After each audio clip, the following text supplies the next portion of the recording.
Bienvenue tout le monde à la réunion de la CSR Chaleur pour le 18 de mars 2026. La présence et contestation du quorum. Oui, Monsieur le Président. C'est vrai, j'ai différents rôles ce soir. Y a-t-il des déclarations de conflit d'intérêt? Aucune déclaration de conflit d'intérêt. OK, c'est avec le procès verbal et pas complété. Alors, on va rapporter au mois prochain. Exactement. Les minutes de la réunion du 21 janvier sont présentées pour adoption à la prochaine réunion régulière du mois d'avril. Puis, on a des correspondances. Oui, on a une correspondance que je vais juste mentionner verbalement. On avait quelques petites modifications aussi à l'ordre du jour. Oui. Je peux les mentionner si vous voulez, Oui, Monsieur le Président. Donc, je voulais juste, dans le point 14.1, pour la version anglaise, for the English version of the agenda, there was a little mistake, little typo. It's not the 8th of May, but the 6th of May. And I'll also add an item 14.2, un nouvel ajout 14.2, que je vais parler rapidement, juste mettre réunion GRC, so meeting RCMP. So those are the two modifications. OK. Vous savez que ça nous prend une motion pour adopter. Vous savez qu'on aimerait avoir une proposition pour une motion pour adopter les changements. Moved by Darrell, second by Natalie. All those in favor, please signify.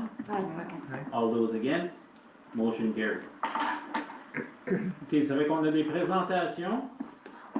Ce soir, c'est avec la première présentation va être Planète Jeunesse avec Vanessa Courtois.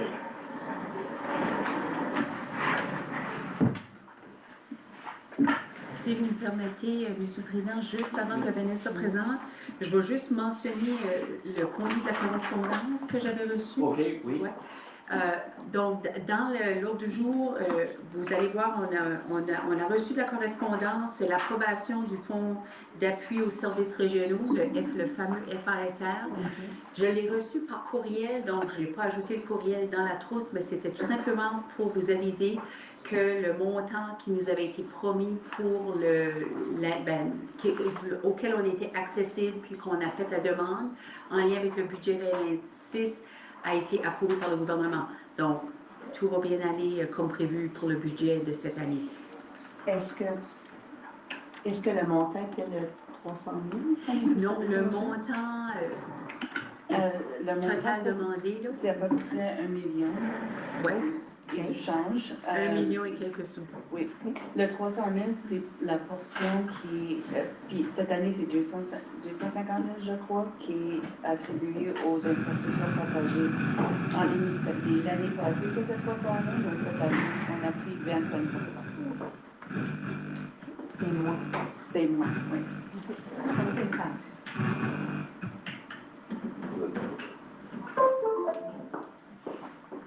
J'ai fermé le lien, vous avez mis. J'ai fermé le lien aussi. OK, y avait-il d'autres questions? OK, vous savez qu'on va continuer avec Vanessa. Bonsoir tout le monde, ça me fait plaisir de vous revoir après quelques mois pour vous parler un petit suivi de Planète Jeunesse Chaleur.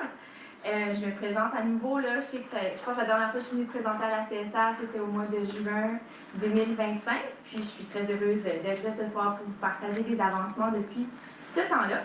Donc, je m'appelle Vanessa Couturier et je suis promotrice de la santé à la santé publique du réseau de santé vitalité et je suis la chanceuse qui coordonne l'initiative Planète Jeunesse Chaleur depuis 2024. Juste pour vous faire un petit retour là, sur ce qu'est Planète Jeunesse Chaleur, on est une coalition communautaire qui est composée de personnes qui proviennent de différents secteurs comme les écoles, les municipalités, la santé, les services de police, les organismes communautaires, puis j'en passe. Et on travaille ensemble pour prévenir la consommation de substances chez les jeunes puis de favoriser des environnements sains. On se concentre sur la prévention primaire, donc ça signifie qu'on cherche à créer des conditions qui vont permettre aux jeunes de grandir en santé, d'avoir confiance en eux et d'atteindre leur plein potentiel.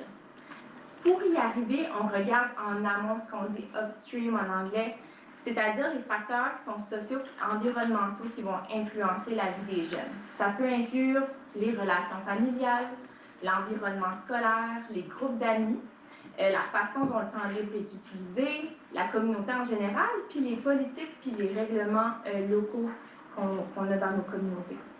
Notre objectif, c'est de transporter ces aspects-là afin qu'ils soutiennent davantage le bien-être des jeunes. Puis, bien sûr, le changement durable, on le sait, je ne vous apprendrai rien ce soir en vous disant que ça ne se fait pas avec une seule personne, ça ne se fait pas avec un seul organisme. Ça demande l'implication de toute la région. C'est pourquoi on est ici ce soir, parce que vous jouez un rôle important dans le mieux-être des jeunes de notre communauté. Puis, on souhaite vous avoir d'impliquer dans cette réflexion. Avant que je parle du sondage, j'aimerais juste vous partager des nouveautés qu'on a depuis la dernière fois qu'on s'est parlé au mois de juin. On a reçu un financement de l'Agence de la santé publique du Canada jusqu'en 2028, en plus du financement qu'on avait reçu de Sécurité publique Canada pour bâtir des communautés sécuritaires. Les fonds reçus par l'Agence de la santé publique du Canada vont nous aider à couvrir une partie de notre entente avec l'organisme Planet Youth, à collaborer avec la chaire de recherche interdisciplinaire sur la santé mentale des enfants et des jeunes de l'Université de Moncton, qui, eux, vont évaluer notre mise en œuvre, puis finalement pour implanter le modèle dans la région Chaleur. On est très contents d'avoir reçu du financement pour continuer l'aventure. En novembre 2025, on a distribué un sondage au sein des élèves de 10e année de ESN et de BHS. La raison pourquoi on a ciblé les 10e années, c'est souvent vers l'âge de 15 ans là, que les jeunes vont commencer à adopter des comportements liés à la consommation de substances, pas qu'on le sait que l'exposition peut venir bien avant également. On est très heureux d'avoir 83% des jeunes éligibles qui ont répondu au sondage. On avait fait un travail avant de le distribuer juste pour bâtir la confiance autour du sondage. Le sondage, il nous vient d'Islande, là, techniquement, mais on a fait un travail pour l'adapter à la réalité de notre communauté, tant avec des membres de notre coalition, avec les écoles, avec les districts, mais aussi avec des jeunes de notre communauté. Ce sondage portait sur différentes dimensions de la vie des jeunes, notamment l'école, la famille, les amis, le temps de loisirs, les expériences avec les substances, dont l'alcool, les drogues, le vapotage, etc. Puis ce sondage, c'est un peu la base de Planète Jeunesse parce qu'il vise vraiment à inspirer la communauté de la région à prendre des décisions mieux éclairées sur comment améliorer les environnements dans lesquels les jeunes vont grandir. Puis on va refaire ce sondage ici en 2027, puis on espère le refaire à chaque 2 ans, ce qui va nous permettre au fil du temps de voir les tendances en matière de consommation de substances, mais aussi les facteurs de risque et de protection qui vont être reliés à ceux-ci. Puis au cours des prochaines minutes, j'ai l'honneur de vous présenter ces résultats qui se veulent vraiment un premier élément pour commencer la discussion dans nos communautés. Je passe une autre chose avant de passer au sondage, juste pour vous dire qu'on est vraiment à l'étape tout de suite d'être présenté en communauté. Donc, on rencontre les décideurs, les organismes, on rencontre également les jeunes, les enseignants, les écoles, la communauté. En passant ce dimanche, on organise un événement convivial pour les familles au Carrefour étudiant où on va avoir un déjeuner, on va avoir un panel de jeunes qui vont nous présenter les résultats du sondage, puis on va avoir des activités pour les plus jeunes pour vraiment inciter les familles et les membres de la communauté à faire partie de cette discussion-là. Et on prévoit aussi à Bathurst en organiser un à la fin avril. Et on organise aussi d'autres événements un petit peu plus, comment je pourrais dire, un peu moins formels, dont on était par exemple à Belledune au Youth Basketball Night organisé avec la ville pour commencer à avoir la discussion aussi avec les jeunes, pour connaître un peu qu'est-ce qu'ils aimeraient voir dans leur communauté, qu'est-ce qu'ils aimeraient qu'on fasse différemment. Puis, on a des discussions aussi pour sortir aussi à l'extérieur de nos municipalités, mais aller dans les districts ruraux, les communautés plus rurales également. Donc, maintenant, je vais vous parler un peu de ce qui est ressorti au niveau des substances. Donc, substances, on parle de drogue, alcool, cannabis, vapotage, etc. Donc, des jeunes sondés, il y a 25% des jeunes qui ont dit avoir fait l'essai de l'alcool à l'âge de 13 ans ou moins. 14% ont été, on va dire sous, là, pour Yves, c'est un peu plus familier comme mot. 14% ont été sous au cours des 30 derniers jours et 29% ont été sous au cours de leur vie. 70% de ceux qui ont déjà bu de l'alcool au cours de leur vie l'ont bu chez eux et 50% ont reçu leur alcool de la part d'un membre de la famille. Quand on regarde aux cigarettes électroniques, 34% l'ont utilisé au cours de leur vie, alors que 15% l'utilisent chaque jour. 22% ont fumé une cigarette au cours de leur vie et 3% fument chaque jour. Et finalement, 19% ont consommé du cannabis au cours de leur vie et 12% l'ont consommé au cours des 30 derniers jours. Passons maintenant au premier domaine, soit le domaine de la famille. Puis on peut voir beaucoup de résultats positifs ici. On voit que 85% des jeunes se sentent en sécurité à la maison, souvent ou presque toujours. 81% des jeunes ressentent facilement de l'attention de la part de leurs parents ou de leurs personnes proches à la maison. 91% disent que leurs parents savent où ils sont le soir et 89% que leurs parents savent avec qui ils sont le soir. Par contre, il y a juste 66% des parents qui établissent des attentes claires quant à l'heure du retour à la maison le soir. 69% des jeunes passent du temps avec leurs parents ou leurs personnes proches la fin de semaine. Et on sait que ça, c'est un facteur de protection qui est important, passer du temps en famille. 50% des jeunes disent que leurs parents ou personnes proches désapprouvent la consommation d'alcool et 83% désapprouvent la consommation de cannabis. Donc, on peut voir aussi là, dans les résultats au fil du sondage que l'alcool est plus accepté là, dans nos communautés socialement, là, on le sait, dans les familles et dans notre communauté de façon générale. C'est pas sur la diapositive, mais il y a aussi 5% des jeunes qui disent que leurs parents ou personnes proches n'ont pas assez d'argent pour payer les activités auxquelles ils aimeraient participer. On a un rapport complet qui, aujourd'hui, je vous montre juste un petit aperçu, mais on va vous partager par la suite un rapport qui est beaucoup plus détaillé et qui comprend des analyses croisées. On a, par exemple, dans notre rapport, la consommation de substances a été mise en relation avec le temps passé avec les parents ou les personnes proches la fin de semaine, puis les adolescents qui disent passer du temps avec leurs parents la fin de semaine rapportent des niveaux plus faibles de consommation de substances. Ils sont moins susceptibles d'avoir été en état d'ébriété au cours des 30 derniers jours, de consommer du cannabis ou de vapoter durant cette période. Maintenant, on va regarder au domaine qui est de l'école. 69% des jeunes sondés disent qu'ils s'entendent bien avec les enseignants. 61% des jeunes disent se sentir en sécurité à l'école. 50% disent s'ennuyer à l'école. 83% ont des amis à l'école qui s'intéressent à eux. 64% disent que les adultes de leur école sont justes et gentils envers eux. Et 14% des jeunes sondés veulent changer d'école. Excuse, je pose la question, c'est-tu la moyenne qu'on voit, est-ce qu'on compare avec d'autres provinces ou d'autres? On n'a pas encore, à l'instant, fait de comparaison. La question, si tu veux, je peux la répondre pour toi, je peux la répéter pour toi. La question était, est-ce qu'on peut comparer les chiffres se ressemblent avec d'autres provinces?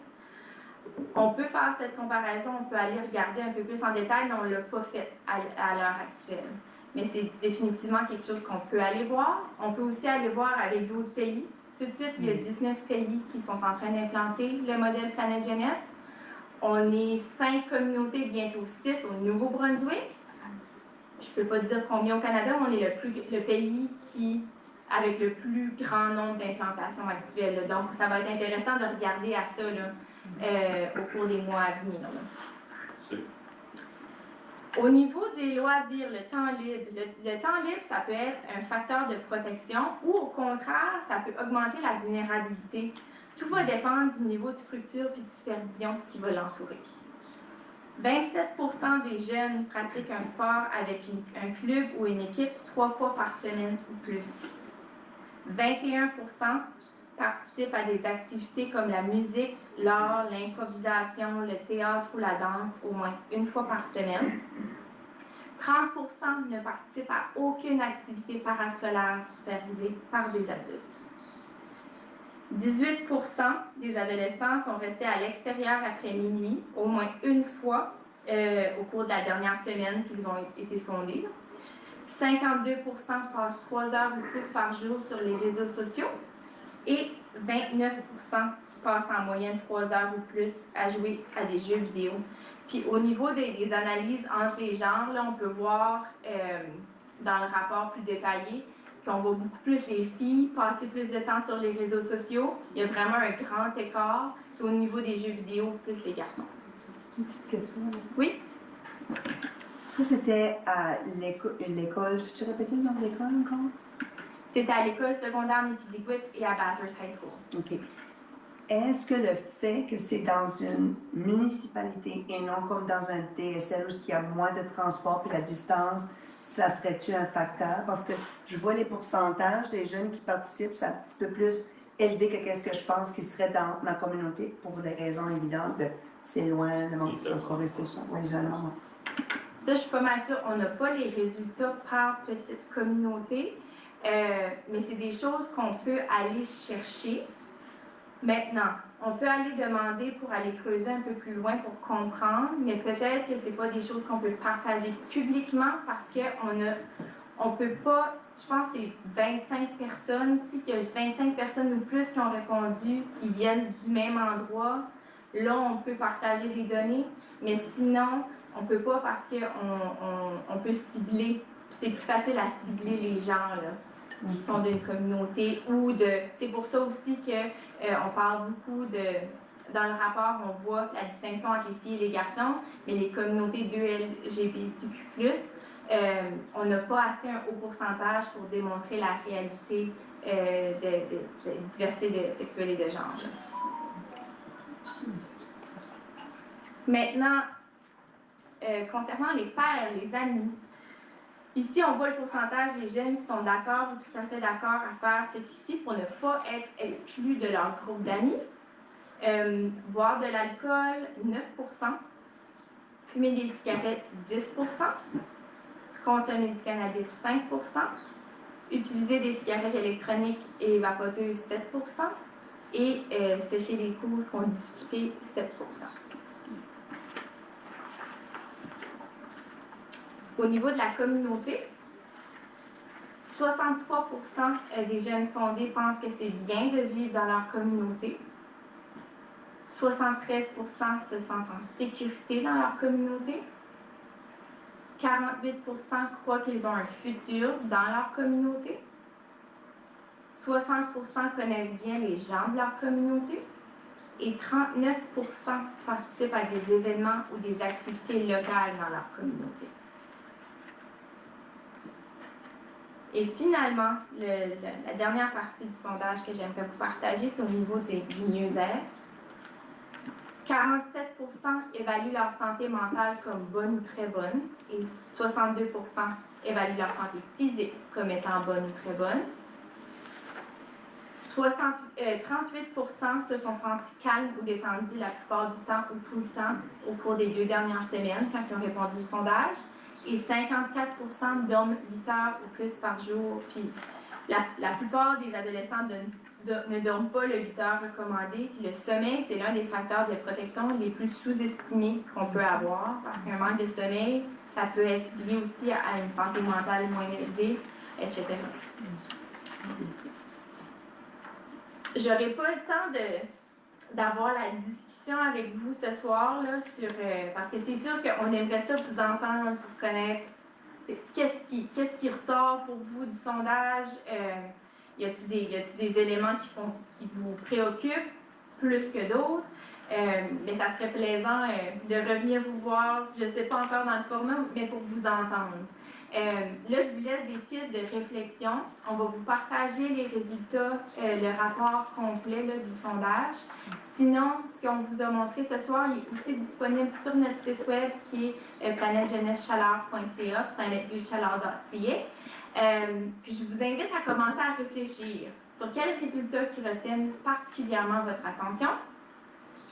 Comment la CSR et les municipalités peuvent contribuer à la prévention primaire. Puis je dois dire, on a un super bel engagement, un super beau partenariat avec la CSR pour mener ce projet, cette initiative avec le secteur de développement communautaire.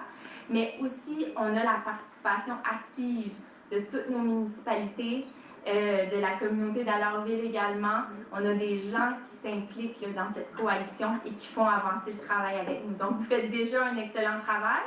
Qu'est-ce qu'on pourrait faire encore plus ensemble? Qu'est-ce qui est intéressant aussi, s'il y a des éléments du sondage qui viennent vous chercher, vous aimeriez connaître un peu les meilleures pratiques pour répondre à une préoccupation que vous avez, nous, on peut aller faire la recherche de ces meilleures pratiques-là. Puis on a accès par la plateforme Planet Youth avec leur soutien, accès aux meilleures pratiques au Canada, mais aussi dans le monde, là, de ce que les gens ont fait pour répondre à telle préoccupation. Donc, on n'est pas tout seul là-dedans. C'est pas nous qui inventons ça de notre tête, on a vraiment l'appui. Puis, on est disponible pour vous rencontrer, pour travailler ensemble, là, si vous voulez aller de l'avant avec les préoccupations. Puis finalement, c'est ça. Si vous pensez à des actions prioritaires qu'on peut envisager à court et à long terme, c'est sûr que Planète Jeunesse, nous, on va développer un plan d'action qu'on va valider avec notre communauté, mais on veut aussi inspirer le changement un peu partout. Donc, on va à la rencontre de nos élus, de nos futurs élus, donc on va aller à la rencontre aussi de toutes les personnes qui se présentent aux élections municipales. On va aller à la rencontre de nos gens une fois qu'ils sont élus également, mais aussi dans tous les différents secteurs. Comme par exemple, là, on a des discussions avec tous les services de police sur qu'est-ce qu'on pourrait faire autrement. Puis, ces présentations-là, je ne les montre pas tout seul, on les montre comme coalition. So, par exemple, au secteur de police, on la montre, la présentation, moi, avec d'autres membres de la coalition et des gens du secteur de police, par exemple. Donc, on va vraiment aller essayer de chercher des données qui vont aller intéresser et interpeller là, les différents secteurs.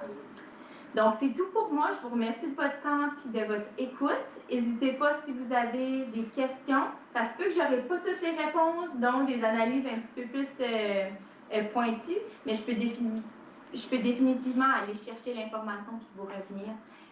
Ça me ferait vraiment plaisir. Merci. C'est ça.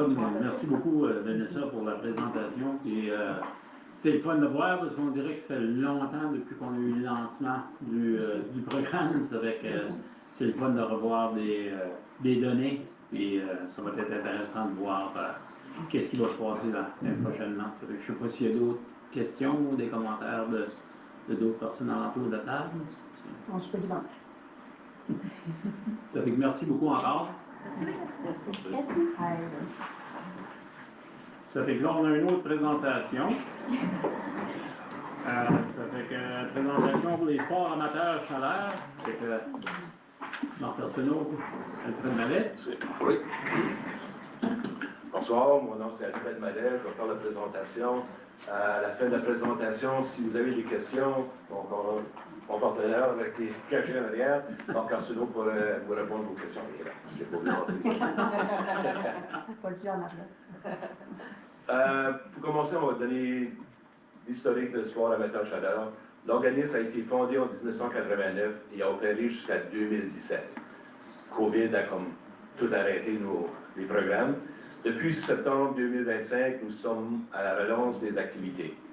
La première activité qu'on a faite, c'est la table de concertation du sport. On a eu 18 sports qui étaient présents, avec 40 personnes. On a eu ça le 10 février. C'était comme notre brise-glace pour en rentrer. Malheureusement, il aurait pu y avoir plus de sports, mais il y en a qui n'ont pas pu venir.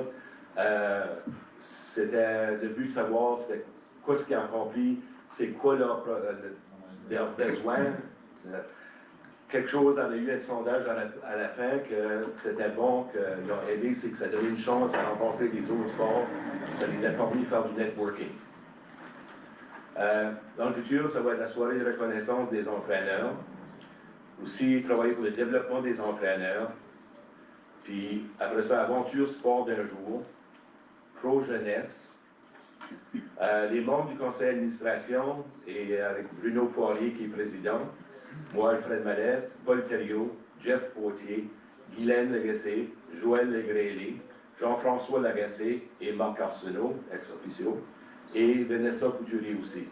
Vanessa nous a fait la présentation parce qu'on a eu notre présentation avec les autres. C'était vraiment bien. On travaille ensemble. Notre mission, c'est pour maximiser le potentiel des ressources et dynamisme des bénévoles œuvrant dans le secteur du sport dans la région de Chaleur par la formation, la reconnaissance, la communication, la concertation et l'excellence afin de permettre des expériences de qualité aux athlètes, entraîneurs et bénévoles. Notre but, c'est de permettre aux athlètes, les entraîneurs, les officiels, les intervenants du milieu sportif, ainsi que les parents à se développer par l'entremise du sport et à ainsi favoriser l'épanouissement de chacun par l'entremise des expériences sportives. La raison d'être de notre présentation, c'est l'organisation Sport Chaleur Amateur a effectué une demande de financement auprès du ministère du Tourisme, Patrimoine et Culture, Division Sport et Loisirs, pour un programme sur l'activité physique. Cette demande est directement reliée à la tournée provinciale sur l'activité physique qui avait lieu en 2023-2024. Au moment de cette présentation, 8 CSR sur 12 de la province ont fait application pour cette subvention et gèrent ou parrainent le programme.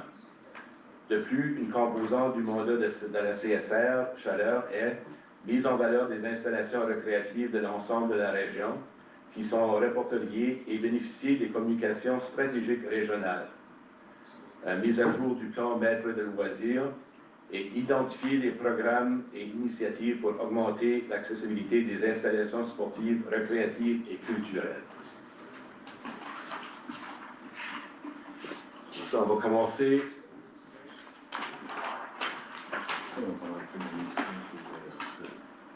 Oui, c'est ça. Présentation de l'organisation, de mission, maximiser le potentiel des ressources et soutenir les bénévoles sportifs dans la région de Chaleur. Action, formation, reconnaissance, communication, concertation. Nos objectifs, c'est le développement des athlètes, entraîneurs, officiels, bénévoles et parents. La valeur, c'est accessibilité, inclusion, sport pour la vie, littératie physique. Project motivation and goals, addressing youth and community needs, alignment with 6 pilot project objectives.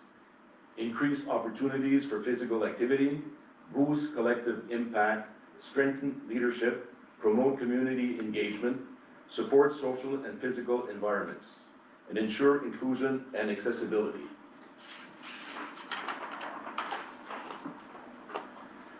Lien avec le mieux-être des jeunes.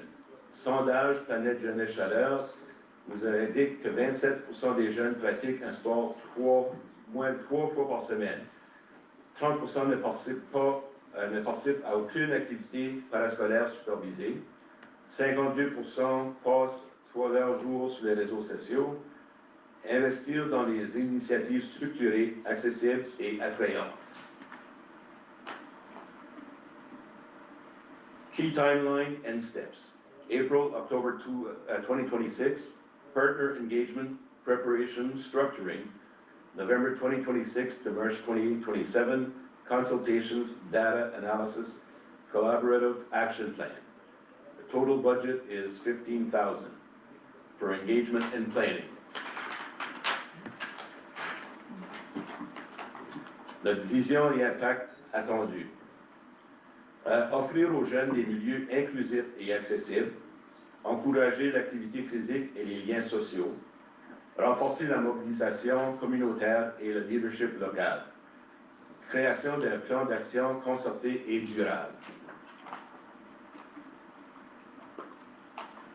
Partnership Sport, Namur Chaleur, and the Regional Service Commission. They're asking for support. Sport Amateur Chaleur would like to be the main executor of the project, but would need the support of the Regional Service Commission. Sport Amateur Chaleur is asking for a letter of support from the Regional Service Commission. C'est tout. That's it. If anybody has any questions, we appreciate the time to be able to do the presentation. On vous remercie beaucoup. Si vous avez des questions, on est disponible. Merci beaucoup pour la présentation, Alfred. Puis Marc, c'est ça qui va être demande pour une lettre de support de la CSR. Définitivement, je suis certain que c'est quelque chose qu'on est définitivement en faveur à faire directement. C'est surtout travailler avec Planète Jeunesse, en direct avec Planète Jeunesse, puis ça regarde qu'est-ce qu'on essaye de faire comme CSR. Je ne sais pas s'il y a quelqu'un d'autre qui a des commentaires. Si tu me permets, M. le Président, juste ajouter quelques petits points suite à la présentation d'Alfred, c'est que plusieurs des CSR sont déjà embarqués dans le projet. Pourquoi est-ce qu'on embarque avec les CSR? C'est que les demandes de subventions faisaient affaire directement avec les CSR. Alors, nous autres, étant donné qu'il n'y a pas d'employés en sport et loisirs à la CSR Chaleur, puis on sait que vous êtes débordés de différents dossiers, on a dit on va prendre le dossier en main, sport amateur Chaleur, puis on va être le porteur du dossier, mais on a besoin d'un appui de votre organisme. C'est là qu'on en est rendu. Fait qu'une simple lettre, ça n'engage aucun engagement financier. Nous, on a déjà notre compte en banque, on a déjà reçu la phase 1, le premier 15 000 $. Ça a déjà été entamé parce que nous, on avait quand même une date à respecter, puis il faut se souvenir que cette présentation ici devait avoir lieu au mois de février, mais a dû être remise. Alors nous, on est déjà engagé avec le ministère. La raison pourquoi moi, je porte comme deux chapeaux parce que je travaille pour ce ministère-là, comme conseiller en sport et loisirs. Alors, c'est pour ça un peu que Alfred était mon partenaire ce soir et est venu présenter. Mais c'est juste pour vous dire que on va de l'avant avec la première phase, puis la deuxième phase s'en vient. Puis c'est pour un projet de 4 ans, en espérant que le ministère va réinvestir d'un autre 4 ans. Puis il ne faut pas oublier qu'on vient de faire un lancement officiel sur ce programme-là, là, 3 semaines passées, à Grand-Sault. Je ne sais pas si vous avez vu sur les médias, où la ministre, Mme Isabelle Thériault, et 3 autres ministres étaient présents à notre symposium à Grand-Sault. C'est bien rare. J'ai assisté à une rencontre hier de notre personnel, puis c'était une des premières qui voyait 4 ministres à une rencontre ou un symposium. Ça fait que c'est juste pour vous laisser savoir qu'on est sérieux dans l'affaire. Puis on veut embarquer dans le train, puis dans le wagon, tandis qu'il passe. On ne veut pas passer à côté. Fait que c'est pour ça finalement qu'on veut avoir cette lettre-là. Puis nous, on s'est engagé, Sport Amateur Chaleur, à être le porteur du dossier. Ça, je voulais juste faire un petit ajout à ça. Ça va être plaisir, c'est merci beaucoup. Oui. Au nom de toute la communauté de la région Chaleur, surtout pour les jeunes de la région Chaleur, c'est vraiment important qu'ils trouvent quelque chose à faire, excepté de jouer les jeux vidéo, puis ça, qui se tiennent occupés, qui se tiennent actifs, puis ça fait que merci beaucoup. Et on vous tient au courant des développements, certainement. Puis tu as dit les jeunes, les moins jeunes aussi, il faut qu'on vous dise. Merci beaucoup. Merci beaucoup. OK, ça fait qu'on a une 3e présentation ce soir. Ça fait qu'on a une étude sectorielle économique clé de la région Chaleur de Guillaume Boudreau. Merci. Peut-être juste avant que Guillaume présente, je pourrais juste mettre le tout un petit peu en contexte. Donc, lorsqu'on a commencé le service de développement économique avec la CSR, même avant que la restructuration avait été complétée, on avait un plan stratégique qui avait été accepté par le conseil d'administration. Au niveau du personnel, on trouvait le plan un peu vague et très difficile à ressortir des actions. Donc, on a travaillé un peu avec Guillaume pour nous aider à cibler certains secteurs qu'on pensait avec du potentiel. Et puis, tout récemment, on a eu l'occasion de pouvoir appliquer un programme Can Export qui nous a donné des fonds pour faire cette étude ici. Donc, l'étude, c'est l'étude sectorielle approfondie des secteurs économiques clés de la région Chaleur. Puis on pense vraiment que cette étude, c'est comme une boussole qui va nous aider à cibler les endroits qu'on devrait mettre plus d'efforts. Et donc, je vous présente Guillaume Gaudreau du Portage, puis Guillaume, c'est à toi. Merci beaucoup, Shirley. Bonjour tout le monde. Merci pour votre accueil. Ça me fait plaisir d'être ici pour... Peux-tu juste mettre ton micro près de Ah, nous? Merci. Bonjour tout le monde. Bonjour, Monsieur le Président. Merci beaucoup de me donner l'occasion de venir présenter. On a quand même livré un rapport assez complet, je pense. C'est un 35 pages, donc je me suis dit plutôt que de vous faire la lecture de 35 pages de texte, on allait vous faire une présentation un peu plus sommaire, un petit peu plus visuelle aussi. Et ça vous mettra un peu en perspective qu'est-ce qu'on a fait comme travail. J'ai mon ordinateur ici pour suivre un peu plus proche de la présentation. Donc, Groupe Consultant de Portage, c'est une firme conseil qu'on a fondée il y a presque 3 ans maintenant. Professionnellement, mon expérience antérieure de travail est similaire à celle de Shirley comme directeur d'un service de développement économique pour un territoire dans l'ouest du Québec. Donc, une MRC, pour une MRC qui ressemble beaucoup au CSR. Donc, je ne sais pas si vous êtes familier. Donc, ce rapport-ci était le fruit de notre travail là, avec ma collègue aussi qui est économiste. Donc, on s'est plongé un peu dans le portrait économique de la région. Moi, personnellement, né à Petit-Rocher, j'ai gradué à l'école secondaire de Pizigouit, on parle tantôt, en 2003. Donc, voilà. Donc, on peut partir. Ah oui, c'est moi qui clique. Oui, je la manette. Excellent. Donc, puis je clique là. Non.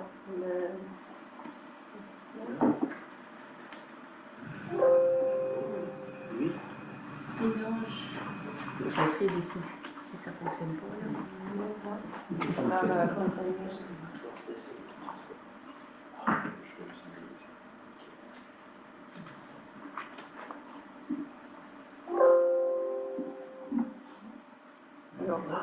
C'est clair. La magie de ton nom. Ok, merci. Donc, comme je l'ai présenté un peu, l'initiative derrière ça, puis les objectifs. Le premier point comme objectif, cartographier les chaînes d'approvisionnement régionales, ça, c'est quelque chose qu'on a fait aussi comme à côté. C'est un autre document qui a été, sur lequel vous pourrez mettre la main, je suis convaincu.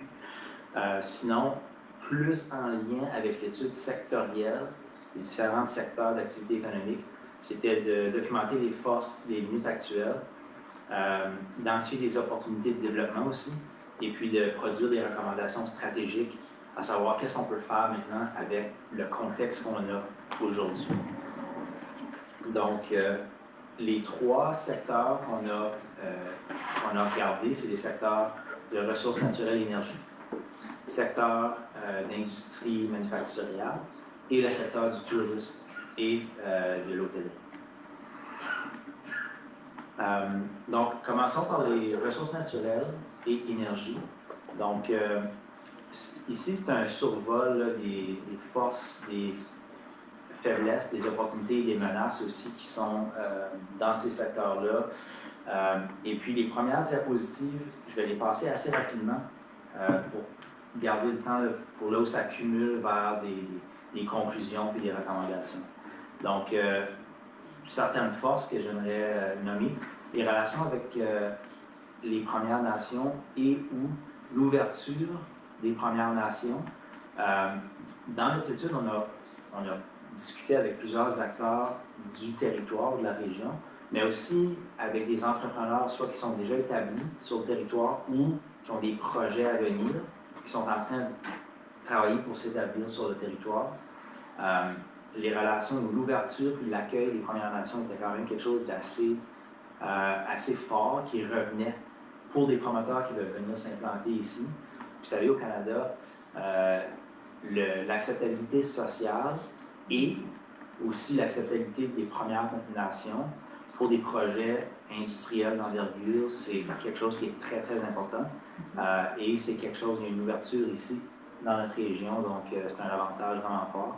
Le port de Belle-Dune, avec tout ce que vous savez autour du port, notamment ces terrains industriels tant lourds que légers qui apportent un amalgame, une complémentarité intéressante.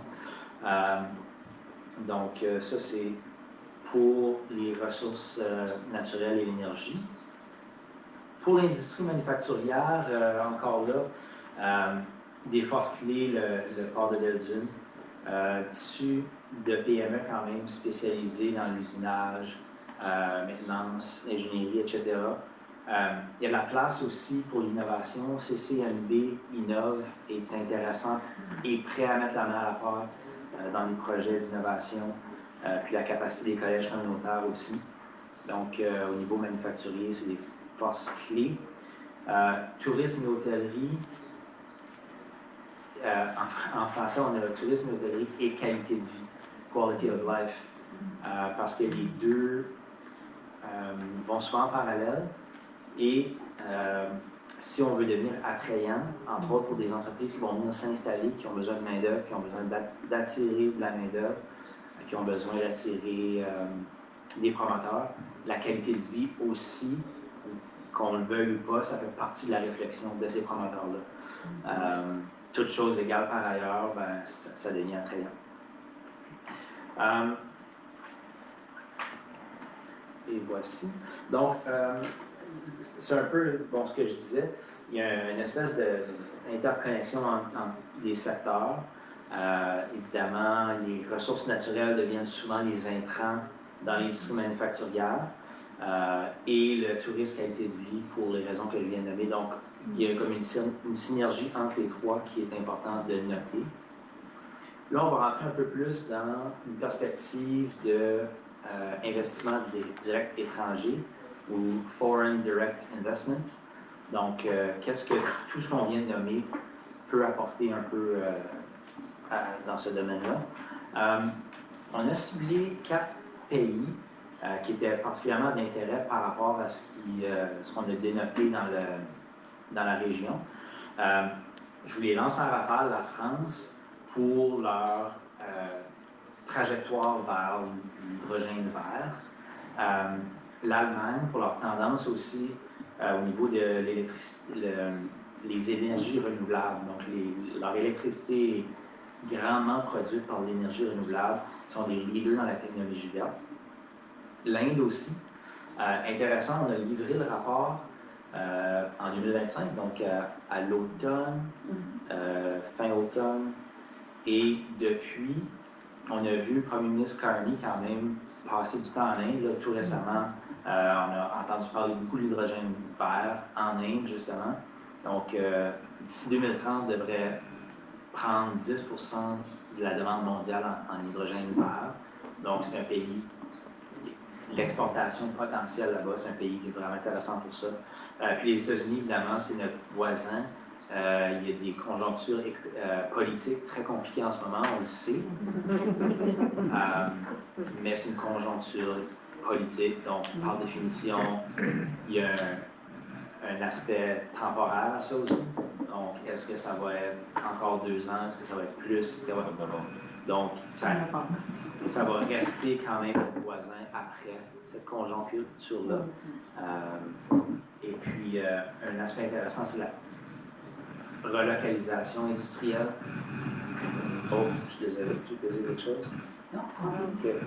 Donc, la possibilité, relocalisation industrielle, donc des entreprises américaines, peut-être de la côte atlantique ou autre, et le goût de venir s'implanter dans des provinces de l'Atlantique canadienne, pour plusieurs raisons que je vais en voir quelques-unes tantôt d'ailleurs. Moi, je peux juste dire, s'il y a des personnes qui ont oublié de mettre leur téléphone sur Airplane Mode, s'il vous plaît, les changer, c'est ça qui pourrait faire avec le système. C'est nous autres qui est électrique. Oui. Merci. On travaille fort pour avoir un nouveau système. Oui. C'était bon, moi je suis donc, complémentarité offre-demande, donc on a parlé beaucoup de ce que la région a à offrir, mais ce qui est important aussi, c'est le lien entre ce qu'on a à offrir puis la demande aussi. Donc, en ressources et infrastructures, ben, la biomasse, c'est quelque chose qu'on a à offrir, c'est quelque chose qui est de plus en plus en demande. Les métaux critiques, l'énergie éolienne, c'est quelque chose pour lequel on a du potentiel, qui devient de plus en plus rentable, de plus en plus commun. Le port de Belle-Dune pour ses capacités de faire l'exportation, etc., ses sites industriels. Savoir-faire, écosystème d'innovation, ben, la main-d'œuvre, quand même, la main-d'œuvre qualifiée. On a remarqué aussi qu'il y a beaucoup de main-d'œuvre de la région Chaleur qui s'exporte à l'extérieur de la région. Ça, je pense que vous êtes tous au courant. Et fly-in, fly-out, très, très commun. Donc, c'est une main-d'œuvre qui n'a pas nécessairement tout de suite l'air d'être présente, mais qui est quand même disponible pour des projets qui s'implanteraient ici. Voilà. Positionnement international, on a une petite phrase, là, région chaleur, qu'est-ce qui ressort? C'est énergie propre, innovation industrielle, expérience durable au niveau expérience de vie, puis touristique. Ce qu'on recommande, ce qu'on voit un peu pour se positionner à l'international, ben, c'est des campagnes de marketing ciblées, des fiches sectorielles multilignes par marché là, pour être capable d'aborder les marchés qu'on veut aborder selon les différents secteurs qui ont été discutés. Des argumentaires d'investissement personnalisés, donc selon le potentiel d'investisseur, avoir un peu être prêt avec l'argumentaire. Je pense qu'il y a des données, des informations utiles dans le rapport pour le développer. Puis, mise en valeur des projets forts, des projets d'envergure qui ont lieu en ce moment ou qui s'en viennent ou qui sont sur le territoire. Les données comme exemple, ça donne de la crédibilité, ça donne la perspective aussi aux investisseurs que, ben oui, il y a quelque chose qui se passe, il y a des promoteurs qui ont du succès ou il y a de l'engouement, il y a un momentum. Collaboration avec, on va le voir aussi ici, donc je vais passer à la prochaine page. Donc, au point 2, parmi les recommandations, avoir un comité de veille stratégique intersectoriel, donc qui va regarder les différents secteurs.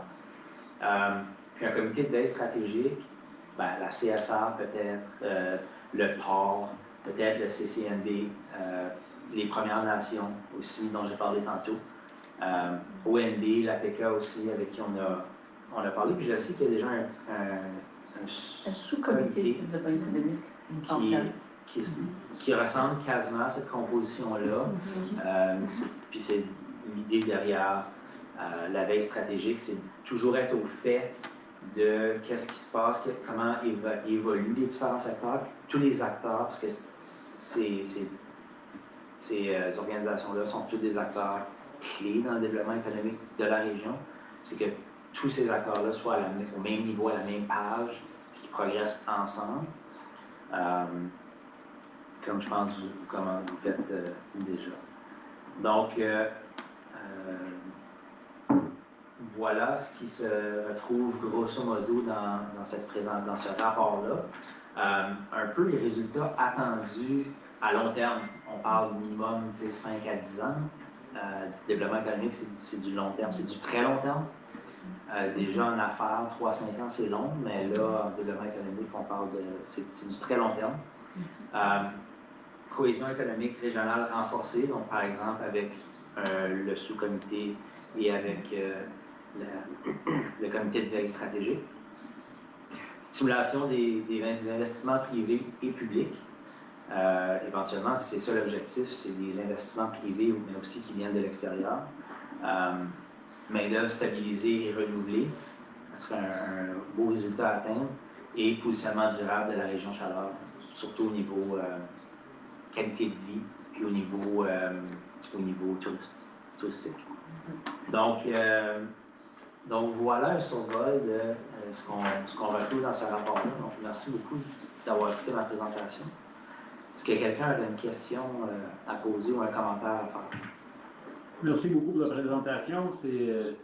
J'étais justement à une réunion cet après-midi au Granbury avec le développement économique, puis les affaires renouvelables avec le port de Belgium, puis tout ça. Ça fait que c'est vraiment, on avance, je pense qu'on avance un petit peu plus vite que tu dis, là, de 3-5 ans. Là. Je pense qu'on commence à prendre de l'avant parce que avec le développement, avec les investissements qui sont mis en Bathurst, puis à Delbé, puis dans les différentes régions dans Chaleur, on commence à voir la différence déjà. Là, il y a déjà des investissements, des jobs qui sont mis en jeu d'Autostar avec les nouvelles compagnies qui sont rentrées pour construire des vaisseaux, des tanks, puis ça, on a d'autres aussi qui sont en jeu, qui regardent dans la région, qui sont vraiment impressionnés par la région, puis la qualité des personnes, puis la qualité des travailleurs, puis qu'est-ce qui est disponible comme travailleurs, et ça, parce qu'on avait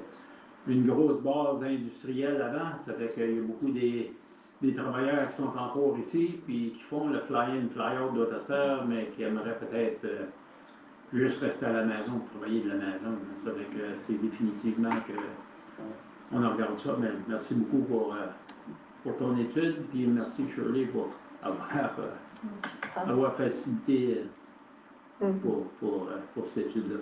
Je peux-tu rajouter aussi qu'une partie du travail à Guillaume, c'était aussi une cartographie des compagnies clés de la chaîne d'approvisionnement de la région Chaleur. Donc, il a fait ça, il nous a fourni l'info. Et nous sommes en train de créer une genre de pochette avec des fiches techniques des entreprises de la région qui pourraient être utilisées par ONB lorsqu'ils vont à des salons à l'extérieur en essayant de recruter des manufacturiers pour notre région. Donc, présentement, c'est au graphisme, en train de se faire créer, mais ça va être un outil qui est sorti de cette étude-là qui va nous être très utile. Merci. Merci beaucoup. Merci à tous. Bonne soirée. Merci, Guillaume. J'aimerais juste mentionner pour le public en général, maintenant qu'on a présenté le rapport publiquement, on va le rendre disponible sur le site web d'Imagine Chaleur. Oui, donc, puis on pourra aussi probablement faire un lien du site de la CSR. Les gens, on a deux sites, là, le site de la CSR Chaleur et le site Imagine Chaleur. Donc, on le rendra accessible sur le site web pour les gens qui veulent lire le rapport dans son entier. Merci beaucoup. Merci. Bonne soirée. Merci. Bonsoir.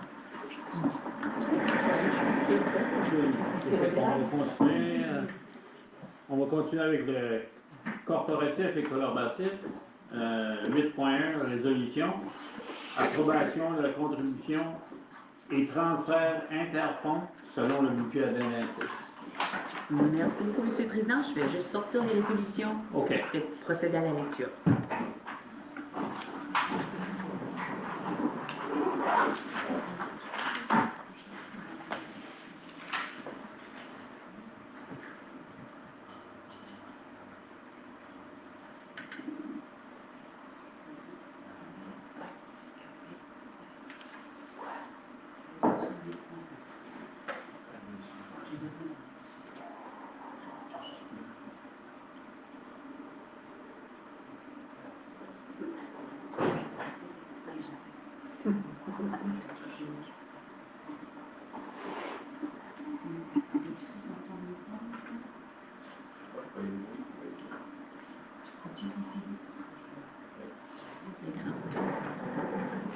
Excusez pour ce délai.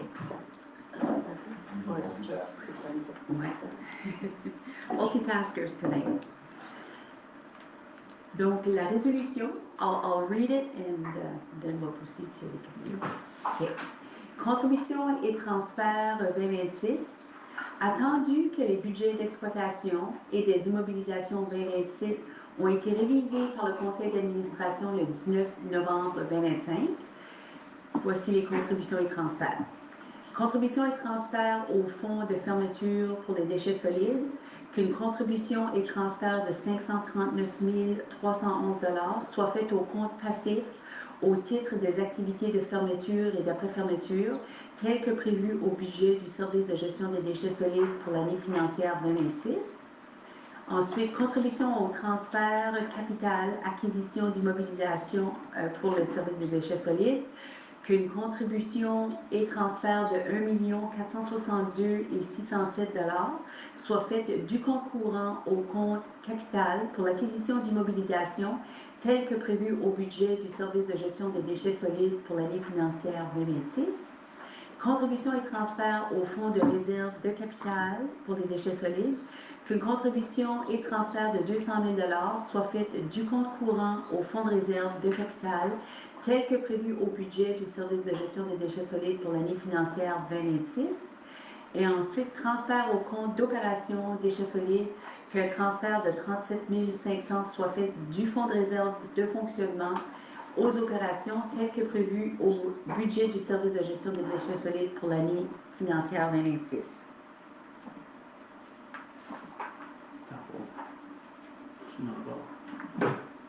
Il y en a deux.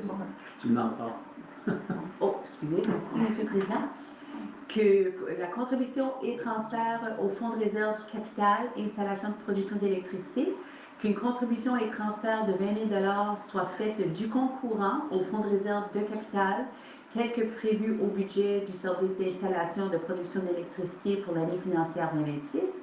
Et finalement, contribution et transfert au fonds de réserve capital développement communautaire, qu'une contribution et transfert de 13 300 soit faite du compte courant au fonds de réserve de capital tel que prévu au budget du service de développement communautaire pour l'année financière 2026. Bon, je pourrais savoir quelqu'un pour proposer. Daryl. Secondé par Laura. Tout en d'accord, signifiant de dire oui. Oui. Tout le monde compte. Motion acceptée.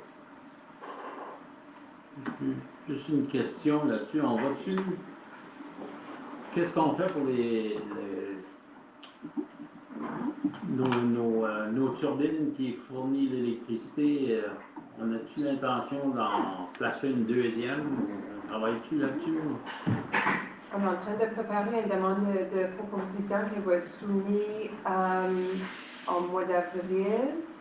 Puis ça va t'apporter au CA pour un vote. Ça va être une étude qui puisse élaborer avec nos options. OK. Oui. OK. Merci.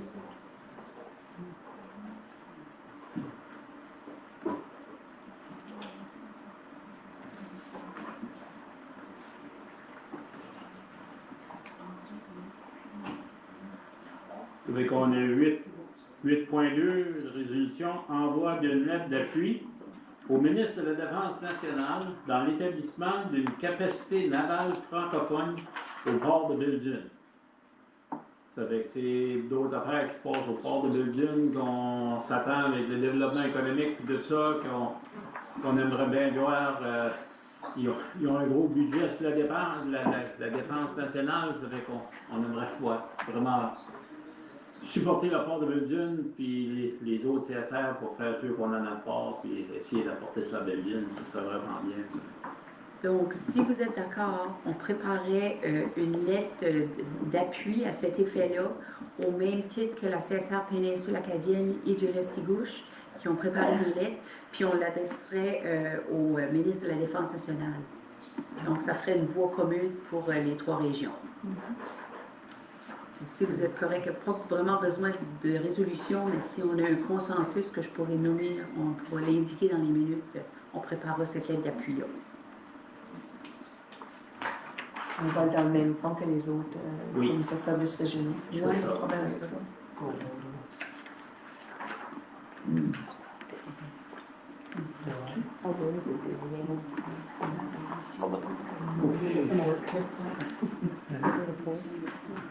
Ça fait que là, on va passer aux gestions des déchets solides. 9.1, résolution. Commission des emprunts de capitaux par les municipalités. Approbation de la demande. 9.1. là, la directrice du service. J'ai deux résolutions à vous présenter ce soir. La première, c'est une résolution pour une demande à la Commission des emprunts des capitaux par les municipalités. Et le deuxième, c'est l'approbation du financement à long terme. C'est une devanture. On va passer à la résolution.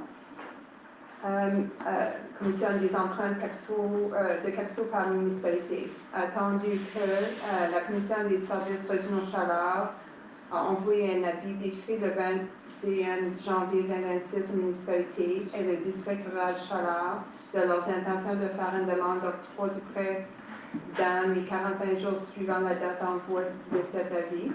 Attendu que le budget capital a été adopté par le conseil d'administration le 19 novembre 2025, a proposé, appuyé que la commission des services régionaux de Chaleur demande à la commission des emprunts de capitaux par les municipalités l'autorisation d'emprunter en vue d'une dépense en capital pour les durées et les sommes suivantes.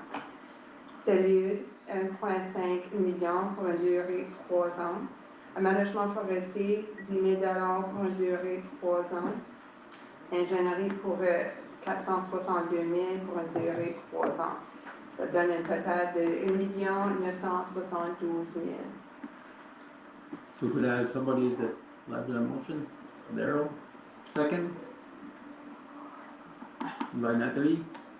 All those in favor, please, is there any questions on the motion? See no question on the motion. All those in favor, please signify. Aye. All those against, motion carried. 9. So the second motion is for to send the application to the Municipal Capital Borrowing Board for a debenture for long-term financing. So the motion reads as follows, that the Executive Director be authorized to issue and sell to New Brunswick Municipal Finance Corporation in the name of the Chaleur Regional Service Commission debentures in principal amount of $759,000 on such terms and conditions as are recommended by the New Brunswick Municipal Finance Corporation, and that the Chaleur Regional Service Commission agrees to issue post-dated checks payable to the New Brunswick Municipal Finance Corporation as when they are requested in payment of principal and interest charges on the above debenture. Somebody moved by Laura, second. By Cynthia. All those in favor, please signify. All those against, motion carried. OK, ça fait que là, on va avec le service d'urbanisme, le survol des activités du service d'urbanisme à ce jour. Oui, merci, M. le Président. Seulement faire un petit survol ce soir des activités. Je pense que je vais le faire trimestriellement. C'est sûr qu'on est dans le temps de l'année où il n'y a pas vraiment d'activité, comme vous savez. Règle générale, la saison de construction débute plus au mois d'avril.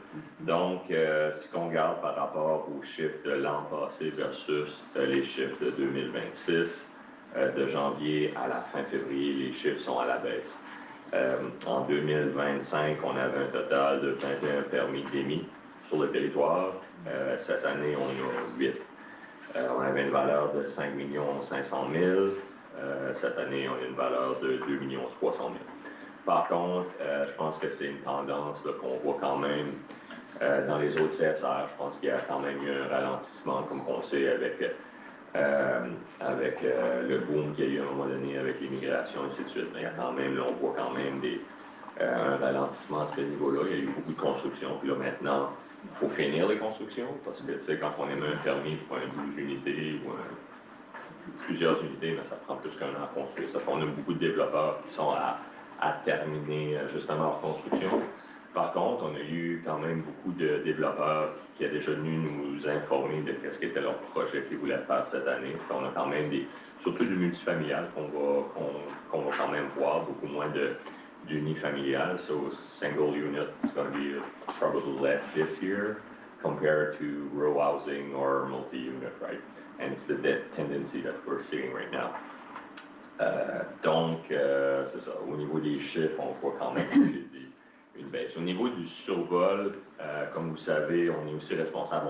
On n'émet pas seulement que des permis de construction, mais il y a aussi la question des demandes de dérogation, des demandes de lotissement rezonage. Donc, au niveau des activités à ce niveau-là, pour les 3 premiers mois, on a eu 2 réunions sur 3. Au mois de février, on n'avait pas de réunion du CRU. Par contre, on a eu 4 demandes de dérogation.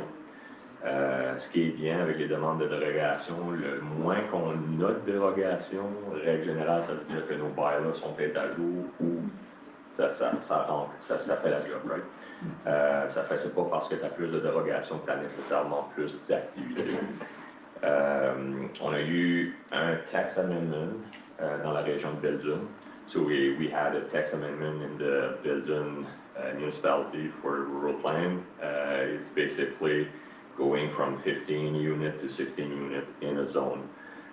So it's already I already done my presentation there, and there's a 2 weeks delay that you need to give the population if they want to add any comments regarding the public audience that I present in February.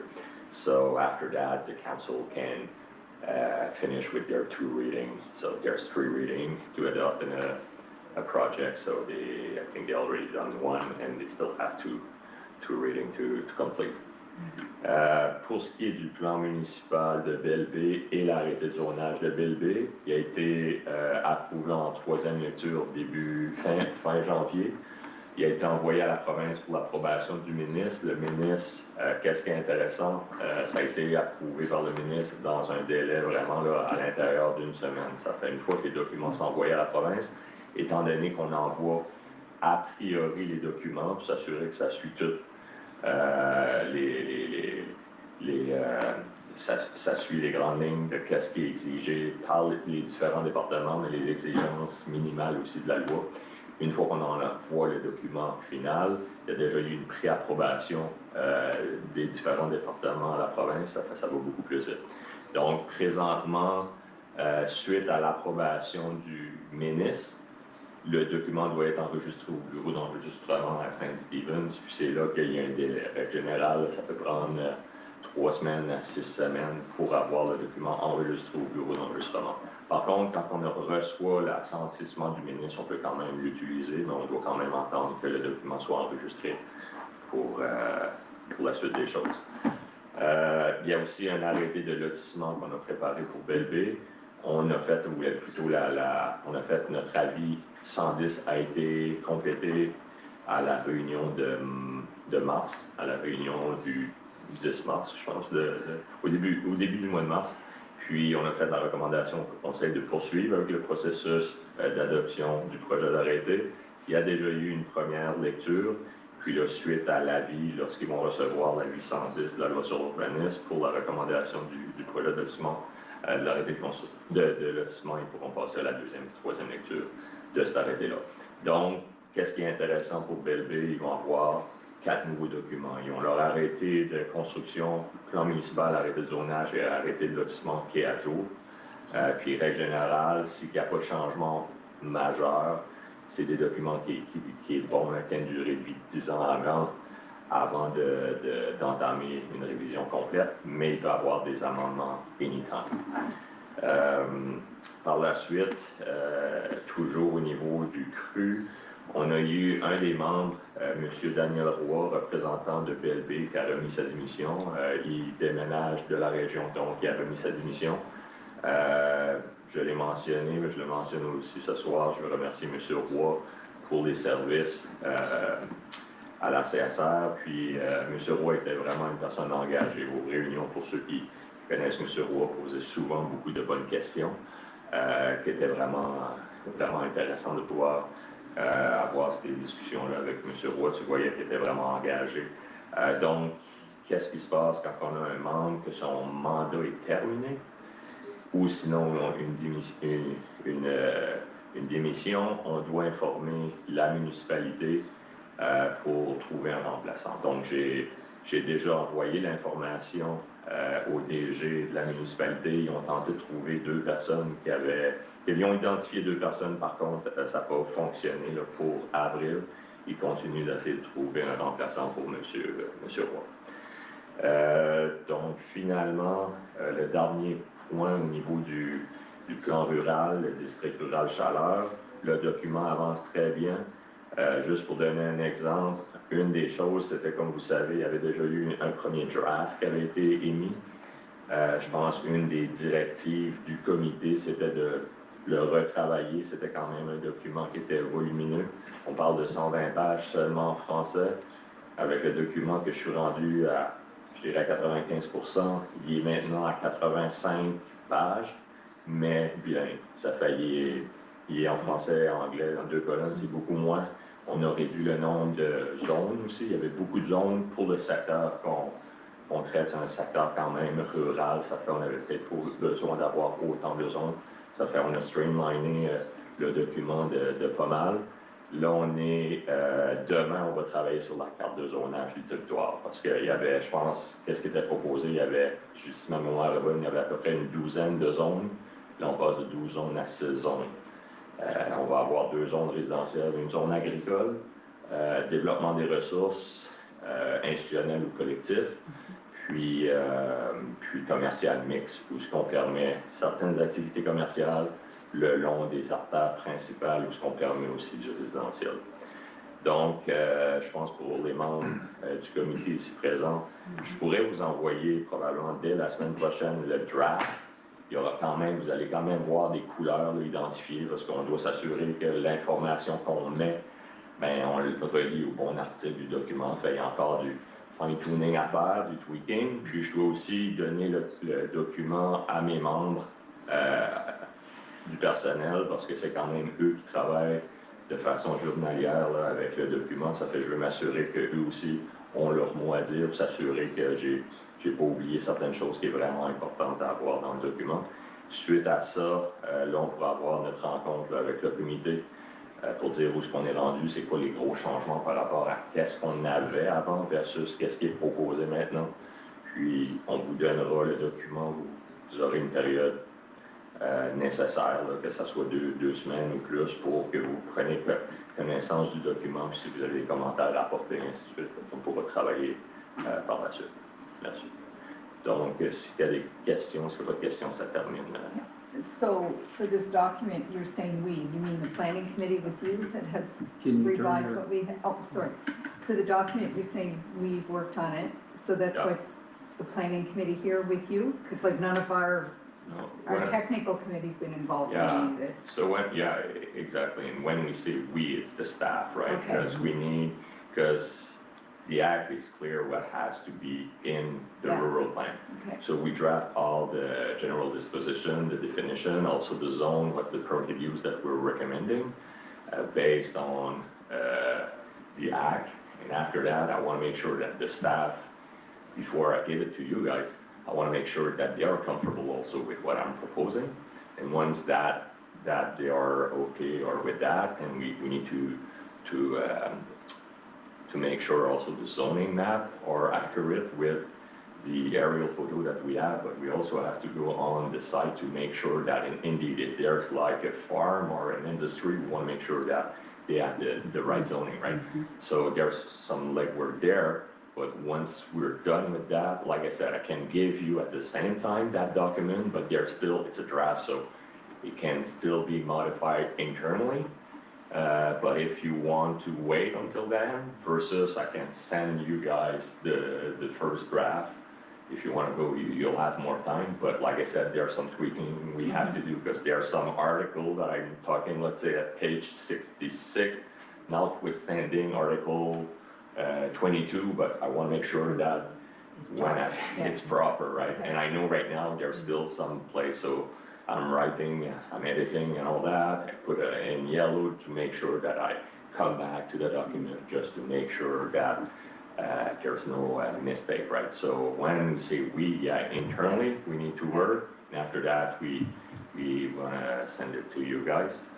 Before that, we send it to the province as well. But there's a time we'll have to send it to all the department and also the department of who are in charge to deal with the First Nation as well. So you're sending it back to the province before the technical committee has it again? Because I was, No, like I said, I'm gonna send you once you're comfortable with that, because the technical committee have some they have some say, but they cannot modify things that don't meet the act, right? No, we realize that. So once you're comfortable with that, I'm gonna send that to them also to say, okay, well, we had the first meeting with them. You're gonna make some recommendation to us. Maybe we'll say, yes, the act allowed us to modify what you're proposing, or no, it goes against the act. And if we're comfortable with that afterwards, we'll send it to the different department, because we need to give them minimum 2 weeks for them to go through the document. And there may be some things that even though you're okay with that, they might say, hey, you need to modify that, you need to add another disposition regarding the agriculture use or the environment and all that, so. So what, because we had told our communities with the last community meeting where it wasn't, they weren't happy with it at all, that before the draft was resubmitted, a draft would come back to the community. So I'm assuming before we send it in, we're going back to pursue 3 community meetings again. Oh yeah, it will have to go to the public, that's for sure. It's the minimum that we have to go before starting the legal procedure. Well, it's still We'll a draft go. one. Yeah, because it can change, right? And I don't want to, and that's why it's also important in the question. It's always, I don't know if it's the way that I express myself, but it's also important that the province give their thought also before we go to the public. Because let's say we go to the public and they are okay with, yeah, it's fine and all that, and the province say, no, you need to modify or you need to add things. Well, we need to go back to the population to explain that. But if we decide to say, okay, the committee is gonna be good with that, we're gonna have a first draft to them to receive their comments, we can make modifications, so we can go to the population and have like a draft that is almost done, and we know they already have like a pre-approbation from the province, right? So that's why there's some step, and if we go before to the community, and there's a lot of modification and it doesn't fly with the minister, because at the end of the day, it's the minister who's gonna approve the document. So if he's not comfortable with that, even though the population wants to have certain things in the document, it doesn't mean that it will fly with the province. So I think it's better to go send, and that's what we've done also with Belleville, and like I said, in less than a week, the province approved it, because they already seen it before, so, but we'll have that discussion in times year, so.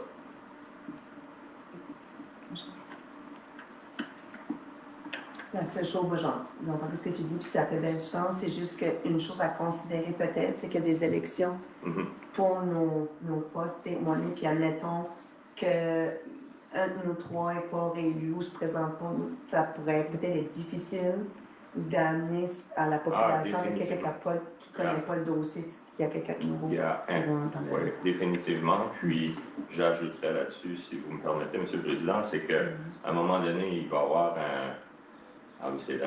installé, là, il va y avoir un moratoire pour avancer des projets de la sorte. La même chose avec Belleville ou Belgium, s'il y a des rezonings et tout ça. Il y a une telle date, il y a une cut-off date, qu'on ne peut pas continuer à avancer sur des documents de la sorte. OK, bien. Merci beaucoup pour tout l'ouvrage que tu fais, André, puis ton équipe, avec les crews aussi, faire avancer les affaires, tes sites, ça a l'air à bien se propulser, puis ça a l'air à bien avancer. Ça fait que merci beaucoup pour ça. Bien content de ça. Merci. OK, ça fait qu'à ça, on va aller au développement économique et touriste. Avec modification au mandat du comité avisaire. Exactement. Donc, ce soir, je laisserai Shirley lire la modification. C'est juste un amendement qu'on veut apporter au comité de tourisme qui avait été présenté puis adopté juste avant les fêtes. Puis, on a remarqué que dans la composition des membres, on n'avait pas été assez précis dans les qualifications qu'on recherchait pour les personnes qui siégeaient autour de la table. Donc, ça, vous avez adopté ça, je n'ai pas la date exacte, mais c'était juste, je dirais, vers l'automne 2025. Puis là aussi, qu'on défile un petit peu plus haut, voici, l'amendement est là. Donc, si Shirley veut faire la lecture, après ça, si vous avez des questions.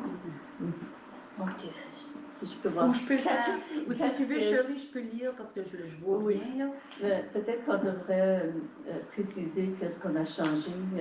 C'est qu'on a trouvé que le texte était un peu vague et qu'il n'était pas assez précis dans ce qu'on cherchait. Donc, ce qu'on cherche réellement, ce sont des gens qui ont une expérience touristique récente.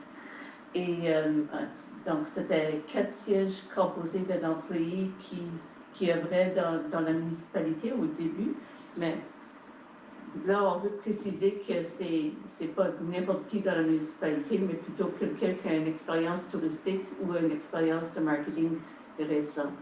L'autre changement qu'on veut amener, c'était on avait 4 représentants, on va dire at large, et puis on veut le réduire à 2 parce qu'on trouve que c'est très difficile d'obtenir des bénévoles. Puis en fin de compte, le comité tel qu'il est, c'est un président, un représentant des 4 nations, 4 représentants des municipalités et 2 at large. Ça nous fait quand même un groupe qui est assez suffisant pour discuter de nos projets. Donc, Jocelyne, si tu veux lire, vas-y, parce que c'est juste un bloc jaune d'ici. Donc, en gros, c'est ça. Juste pour le contexte, là, je vais lire les 2 premiers paragraphes. Donc, we would have one chair as an elected official of the RSC. So someone from the RSC already sits as chair. Currently, it's Kim Chamberlain. She's the chair. And then 1 seat for First Nations. So we'll have to recruit someone from from Papineau. And then what we wanted to modify was this yellow section. So 4 seats composed of 1 employee working in the tourism sector from each community member. So that would mean for Bathurst, they would have someone that would sit on that committee that works in the tourism sector. Same for Belle Bay, same for Beldoon. And we would also have someone that we would have to find for the rural district also. So that's why we have 4. And then 2 representatives at large. So anywhere on the territory in the Shoal region that demonstrate an understanding of the industry and recent professional experience in tourism or in related activities. So that is the committee that Shirley works with in tourism, really to follow the mandate, but also act as a sounding board with any new, promotional marketing initiatives that we want to do throughout the year and whatnot. That's like that working committee. Oui. La seule question qui me vient à l'idée, c'est pourquoi que le critère d'avoir des personnes qualifiées maintenant, et là, y a-t-il un problème avec peut-être des gens qui faisaient du bénévole, qui n'étaient pas un emploi du tourisme? C'est ça qui motive la décision? Non. Juste pour comprendre un petit peu sur cet aspect. C'est que le rôle de notre service, c'est du marketing. Donc, s'il y en a des gens qui n'ont pas d'expérience ou connaissance de ce côté-là, quel rôle qu'ils vont jouer dans le comité. Okay. Donc, si on veut un genre de sounding board, on a des idées, puis on veut les partager, puis avoir un peu de feedback, on ne peut pas le faire si c'est quelqu'un, un opérateur quelconque d'une municipalité dans un autre domaine que le tourisme, le marketing. Ça fait qu'on... Là, si ça serait possible d'avoir, ce serait juste comme une résolution. Une résolution pour les changements sur Adopter l'amendement proposé au comité aviseur du tourisme. So could I have somebody to move by Laura, second by Daryl, that we do the changes and the modifications on our committees? On the Chaleur Region Tourism Advisory Committee. So is there any questions on the motion? Seeing no questions or motions, everybody in favor, signify. All those against, motion carried. OK, ça fait qu'on va aller au développement communautaire. All right. Yes. Nomination. For this evening, that'll be my turn. I don't know if you remember, again, this was before Christmas. Oh no, actually it was early January. We made some changes, also some amendments to the shared infrastructure committee. And now we're looking for a chairperson to chair that committee because the committee, the mandate requires a board member to act as chair. So I was wondering if we had any volunteers, and if so, if there could be a motion, a resolution tonight to. Everybody's looking at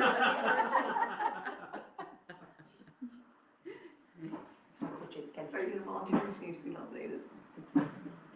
What? I think you have to nominate. I'm gonna nominate Laura. Laura's been nominated. Any other nominations? Seeing no other nominations, Laura, do you accept the nomination? Well, welcome as president and I think we just need we'll require a vote. Usually we vote on I'm sure it's okay just to have it written down. We, so, Cynthia proposed, so I just need a seconder and then we can vote. Marilyn, seconder. Any questions on the motion? No questions on the motion. All those in favor signify. All those against? Thank you, Laura. Thank you, Laura. OK, mise en jour sur le service du transport en commun. Donc, je vais juste vous faire deux petites mises à jour pour les deux points qui sont là. Just really high level, but just at least so you may know what's going on and the public also. So the first update that I want to talk about is the new transportation service, the bus service in the Bathurst area, in the city of Bathurst. And I just want to mention that we have reached 5,000 transportation, accompagnement. On a franchi 5,000 accompagnements en date du 5 de mars. Donc, that is quite extraordinary compared to what we had projected in our budget. So it's like more than quadruple. We'd have to have the exact number, but it was in the hundreds by this time. So we're in the thousands. So to the point where we'll have to work with the city of Bathurst and see if there's funds for possibly maybe looking for an extra bus eventually. So it's really working well. We have a really good response from the population, and I've been talking just inadvertently to some people that have used the service, and they're quite happy with it. And yeah, so I don't know if you have any questions regarding that. I It's just going have really to, well.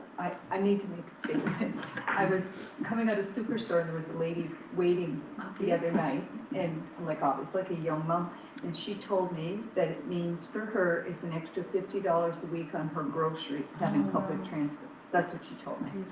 Yeah, she said instead of having to pay taxis to get in and get groceries, that's what it means to them, and more accessibility to groceries. Yeah. Fantastic. Thank you for that feedback. I love hearing that. So far so good. The service is going very well, and we're very excited. So we'll see how it goes for the future. So I just wanted to mention that. And the other item, 12.3, just an update on the bridge housing project that is on the one section of the old mill site. So most of the containers have all been like the pods. They've been built. They've been installed. There might be missing a few, but they're pretty much all installed. I know they've been installing the electricity. Like right now, there's some general work that needs to be finalized, like the electricity and also like the internet and things like that. And we're in the process of moving the material, like office, like the meubles and furniture and all that that is currently at at the regular, le refuge, comment est-ce qu'on dit refuge? The regular shelter on Asset Street. So we're in the process of moving everything on that site. We'll still going to keep the shelter, the current shelter open until, because we have a good collaboration with Housing NB, so we're going to keep things open in parallel until we are all set and everything. So there'll be a few months where both sites will be open. Same with the warming center. Depending on how quick they can move from the warming center to the one on that site, we're going to keep, you know, there'll be a transition. So, but it's going well. We were aiming April 1st. We may not be totally 100% operational on April 1st, but it will certainly be during the month of April because things are moving along quite fast. So I don't know if you have any questions. That too is, it takes you know, there's a lot of, I'm getting a lot of help from I'm looking at Joyce there, where a lot of help with all the, because there's a lot of administrative work that needs to be done and new chart of accounts, a lot of, you know, a lot of expenses too that need to be processed with the different revenues, sources of revenues that we have through social development and also Housing NB and whatnot. But I'd like to thank the team and also the team that are working at the shelter, both of them, at the shelter and the warming center. I really want to thank them and say hi to Eli. So is all our personnel hired or whatever? Everybody is hired. They were hired for 6 months. They were on a 6-month contract, but we're reopening the contract. Like we're going to be posting the jobs again for a full-time position as of, hopefully they'll be posted by Friday. And our funding's all coming through with the glitches? Correct. Yeah. So it's starting to look nice. Yeah, and Elevation Enterprises in Belleville did a wonderful job too, building these things. So it was done locally, so it's nice to have them there. So I visited the site and it's coming on real good. It's going good. So. And if it's something that would be feasible, I could always check, but it would be really nice if we could do a tour one time once they're all set up. Maybe, you know, when more in the summertime, you know, it'd be easily accessible. You could come and visit and have a good idea of what it looks like. It's coming along quite well. And I think that was it. Unless you have questions, those were just the quick updates. Ouais, ça, c'est la personne de l'Alliance du Nord. Oui, au point 13.1, l'Alliance du Nord. Ça aussi, juste pour vous laisser savoir, vous êtes tous au courant parce que je vous ai tous rencontrés dans les dernières semaines. Les consultants qui travaillaient avec le comité de l'Alliance du Nord qui opérait depuis 2024 ont fait des présentations au village à Belle-Dune. On a aussi eu une présentation lundi soir avec les consultants, avec le district rural Chaleur, lundi de cette semaine. Et puis, on a aussi eu une rencontre avec 2 employés de la ville de Bathurst qui vont vous apporter des informations au niveau de la municipalité. Donc, l'intention, c'est que les municipalités adoptent une résolution pour donner l'autorité à la CSR de signer une entente intercommunautaire. Donc, je pense que ça a bien été à Belle-Dune. Oui, parfait. Puis, je pense que ça va être présenté à la ville de Bathurst la semaine prochaine. Puis, ça s'en vient aussi prochainement pour Belleville. Donc, c'est seulement pour vous laisser savoir, FYI, il va y avoir une résolution à la CSR pour procéder à une signature éventuelle de l'entente intercommunautaire. Mais comme qu'on a mentionné, toujours en fonction de l'adoption de la nouvelle loi. Donc, ça sera juste en prévision d'eux. Il n'y aura pas de signature avant que la loi ait changé et que tout est conforme. Je ne sais pas si vous aviez des questions ou des commentaires. C'est plus un commentaire parce que au niveau des DSL, des districts ruraux, c'est vraiment important de comprendre pour nous avant de signer une entente puis de s'engager. Juste pour que le public le sache, c'est moi, je suis pas à l'aise tout de suite de signer une entente où on ne sait pas comment c'est le gouvernement qui administre le budget comparativement aux maires, à des conseillers de ville. On n'est pas dans la même situation. Fait que c'est pas d'être vu comme quelqu'un qui veut s'opposer à un budget, mais c'est les répercussions de si ça va affecter les fonds qui est donné, qu'on n'a pas nécessairement de contrôle. C'est le gouvernement qui alloue les fonds en fin de journée, c'est pas un budget municipal. Fait que c'est une différente dynamique des maires et des élus, là, de notre point de vue. Je veux juste préciser ça parce que c'est important que les gens comprennent ça aussi, cet élément-là. Est-ce que je peux mentionner? Suite, on a reçu un courriel de M. Wayne McWilliams cet après-midi. Okay. Puis de ce que j'ai compris dans son courriel, justement, les fonds seraient traités de la même façon que les permis de construction. Donc, le district rural serait remboursé. Mais là, c'est là où est-ce que ça va nous prendre juste des confirmations du ministère, mais l'intention dans tout ce modèle-là, c'est que les municipalités, incluant les districts ruraux, qui incluent ceux de la péninsule acadienne, puis celui-là aussi du Restigouche, c'est que vous ayez un mot à dire au niveau des districts ruraux de qu'est-ce que vous voulez faire avec ces fonds-là. C'est ça qui est l'intention du modèle. C'est juste important de le préciser parce qu'en fin de journée, c'est un peu la différence, comme je faisais le parallèle au début. C'est important que les gens comprennent bien ça pour nous autres aussi. Puis c'est certain que l'entente intercommunautaire ne pourra pas être signée avant que ça soit clair. Oui, exact.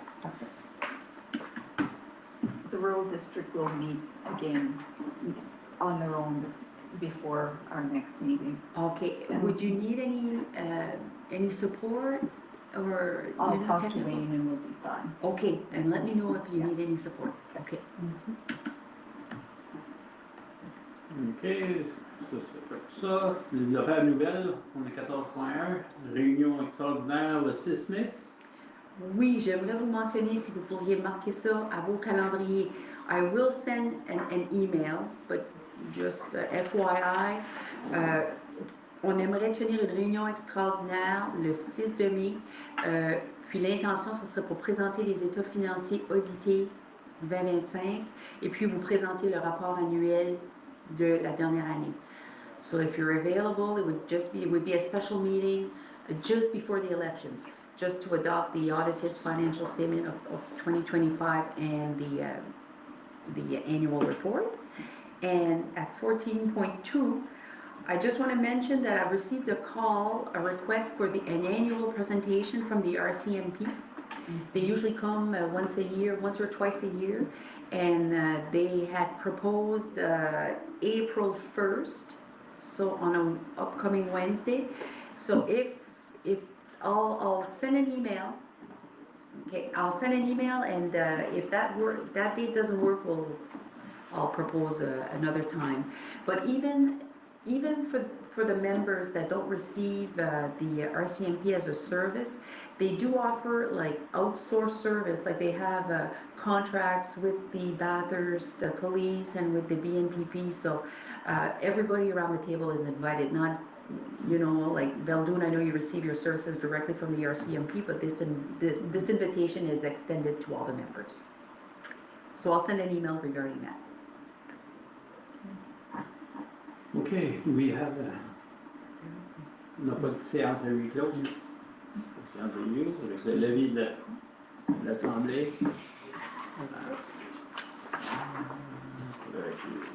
Il est présentement. À 8h18. Thank you, everybody. Merci tout le monde.